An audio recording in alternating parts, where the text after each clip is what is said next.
आप देख रहे हैं अल्फा डिफेंस हिंदी में आपका स्वागत है। आज के इस वीडियो में हम लोग बात करेंगे G21 के बारे में और समझने की कोशिश करेंगे इंडिया, मिडिल ईस्ट और यूरोप इकोनॉमिक कॉरिडोर को।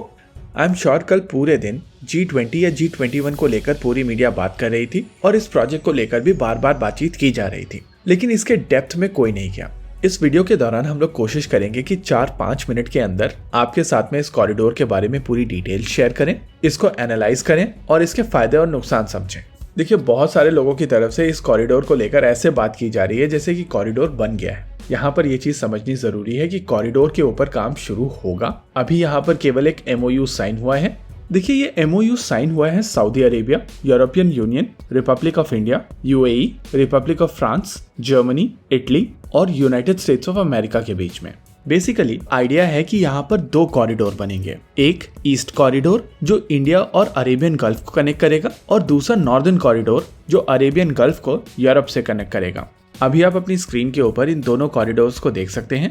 यहाँ पर आइडिया है कि एक कॉरिडोर इंडिया और UAE के बीच में बनेगा और उसके बाद UAE से लेकर सऊदी अरेबिया, जॉर्डन और इजराइल होते हुए हाइफा पोर्ट के थ्रू आपको यूरोप का एक्सेस मिलेगा।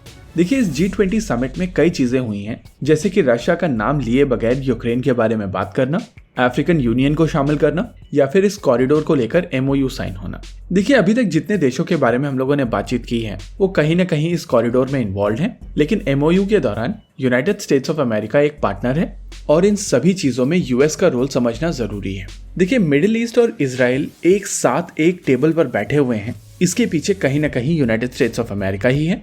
और जब अब्राहम अकॉर्ड साइन हो रहे थे उस समय डोनाल्ड ट्रंप प्रेसिडेंट थे, यानी कि US की पॉलिसी चाहे वो डेमोक्रेट हो या रिपब्लिकन, नेशनल इंटरेस्ट को लेकर बदलती नहीं है और इसी वजह से इस MOU में US एक इम्पॉर्टेंट पार्टी है। यहाँ पर बेसिकली कोशिश की जा रही है कि चाइना के बेल्ट एंड रोड इनिशिएटिव के खिलाफ एक नया इनिशिएटिव खड़ा किया जाए और एक ऐसा इनिशिएटिव जहाँ पर US है, यूरोप एज एन यूनियन है, मिडिल ईस्ट है और इंडिया है। देखिए, बेल्ट एंड रोड इनिशिएटिव एक अच्छा इनिशिएटिव था स्पेसिफिकली चाइना के पर्सपेक्टिव से, लेकिन इसमें जितने भी प्रोजेक्ट किए गए थे वो इकोनॉमिकली वाइबल नहीं थे।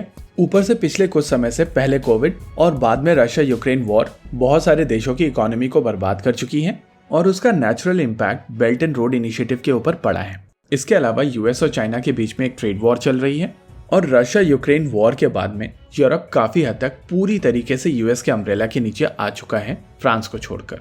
इनिशियली जब belt and road initiative launch हुआ था तो इटली सबसे ज्यादा आवाज के साथ में इसका सपोर्टर बना था और अभी कुछ दिनों पहले इटली इस इनिशिएटिव से बाहर आ चुका है। देखिए, यहाँ पर बहुत सारे लोग बोलेंगे कि ये चीज पॉसिबल हुई है US की डिप्लोमेसी की वजह से, जो काफी हद तक सही भी है, लेकिन यूक्रेन कॉन्फ्लिक्ट के बाद में रशिया और उसी कॉन्फ्लिक्ट के साथ साथ belt and road initiative Iran के ऊपर भी डिपेंडेंट था और इसी वजह से ये इनिशिएटिव प्रैक्टिकल बचा नहीं था। हालांकि कुछ कंट्रीज के लिए एक ऐसी डील थी जो उनकी लाइफ बदल देती, जैसे कि टर्की।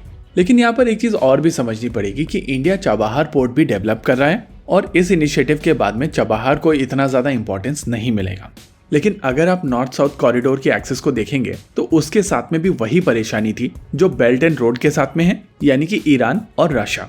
और रही बात इस नए इकोनॉमिक कॉरिडोर की, तो यहाँ पर जितने भी कंट्रीज हैं उनके पास में पैसा है और वो डेवलपमेंट के लिए किसी तीसरे कंट्री के ऊपर डिपेंडेंट नहीं है। इसके अलावा यहाँ पर बहुत सारा इंफ्रास्ट्रक्चर ऑलरेडी मौजूद है, यानी कि केवल गैप्स फिक्स करके यहाँ पर क्विक रिजल्ट्स अचीव किए जा सकते हैं। और सबसे इम्पोर्टेंट चीज, यहाँ पर जितनी भी कंट्रीज इन्वॉल्व हैं वो सारी की सारी स्टेबल कंट्रीज हैं। लेकिन जैसा कि वीडियो में हम लोग पहले भी कह चुके हैं कि यहाँ पर केवल MOU ही साइन हुआ है और अभी बहुत सारा काम करना बाकी है। Over the period of time हम लोगों को पता चलेगा कि एग्जैक्टली यहाँ पर क्या रिजल्ट्स आने वाले हैं, लेकिन तब तक के लिए ये कहा जा सकता है कि इनिशिएटिव काफी अच्छा है। इसी के साथ आज के इस वीडियो में रखते हैं केवल इतना ही। वीडियो को अंत तक देखने के लिए धन्यवाद। देखते रहिए अल्फा डिफेंस। जय हिंद।